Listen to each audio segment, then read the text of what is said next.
Also this week, President Yoon Suk Yeol is planning to introduce a new vision for the unification of South and North Korea.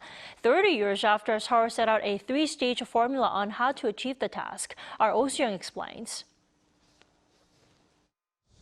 President Yoon Suk Yeol will initiate a new discourse on Korean unification as he delivers a speech this week to mark Korea's liberation from Japanese Colonisation on Thursday.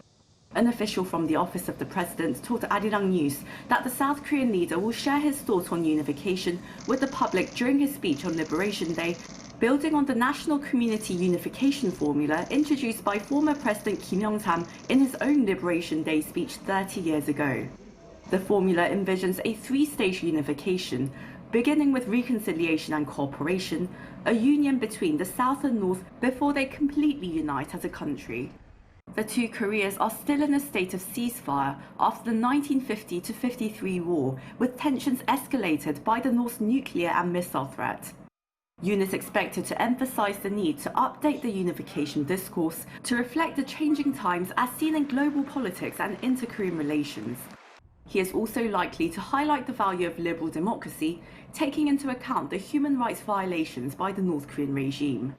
Yoon has previously said unification is needed to expand the universal values of freedom and human rights enshrined in South Korean democracy. South Korea's constitution does not recognize the North as a separate state and seeks peaceful unification based on a free and democratic order. Meanwhile, North Korean leader Kim Jong-un earlier this year called to revise the North's constitution, deeming Seoul its principal enemy and setting out to completely occupy and subjugate the South in the event of war. The Kim regime has ignored Seoul's call for dialogue and diplomacy towards a peaceful resolution of Pyongyang's threat to regional security. In his Liberation Day speech in 2022, Yoon introduced this audacious initiative, a roadmap for the denuclearization of North Korea, with corresponding measures to provide food, energy, infrastructure and healthcare for its people. A survey last year showed 43.8% of South Korean adults believe unification is necessary, down 10 percentage points from 2019. Resolving North Korea's nuclear threat was deemed the most important task for unification, followed by the easing of military tensions, then economic and cultural exchanges.